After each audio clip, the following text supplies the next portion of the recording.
Hello বন্ধুরা, চলুন আজকে আমরা ঘুরে আসি, ভালো করে ঘুরে আসি, এনজয় করি, মনের আনন্দে মাকে দর্শন করি। চলুন আজ আমরা সাঁতরাগাছি থেকে হলদিয়া লোকালে করে সোজা তমলুকে যাব।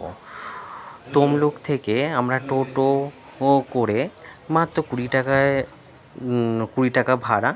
আর ওই টোটো করে সোজা বর্গভীমার মন্দির যাব। মন্দিরে গেলাম, সেখানে চলুন দেখা যাবে। মন্দিরের সামনে কত দোকান আছে, পুজো দেওয়ার জন্য অনেক ব্যবস্থাও রয়েছে, জুতো রাখার ব্যবস্থাও রয়েছে।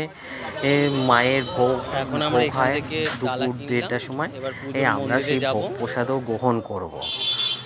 ভোগ প্রসাদের জন্য 110 টাকা করে মাথা পিছু প্রত্যেকের লাগবে। চলুন আমরা এবার ডালি কেনা হয়ে গেছে, কিনে এবার সোজা আমরা মন্দিরে প্রবেশ করব। সিঁড়ি দিয়ে মন্দিরে গেলাম লাইন দিয়ে। সেখানে একটা গাছে অনেকে মানত করা থাকে। তারপরে মন্দিরে গর্ভ গিয়ে ঢুকলাম। তারপরে আমরা কিছু আছে বন্ধুরা, ওখানে প্রসাদ খাওয়ার জন্য মায়ের সব কুপন কেটে সোজা ভোগ সব বিতরণ করবে। মায়ের মন্দিরে প্রসাদের পর পর লাইন দিয়ে খাওয়ার জন্য লাইন দিলাম। খেয়ে দিয়ে ওখানে আমরা ভোগ প্রসাদ পুজো গ্রহণ দেবো। করলাম। ভিডিওটা ভালো লাগলে লাইক সাবস্ক্রাইব করুন।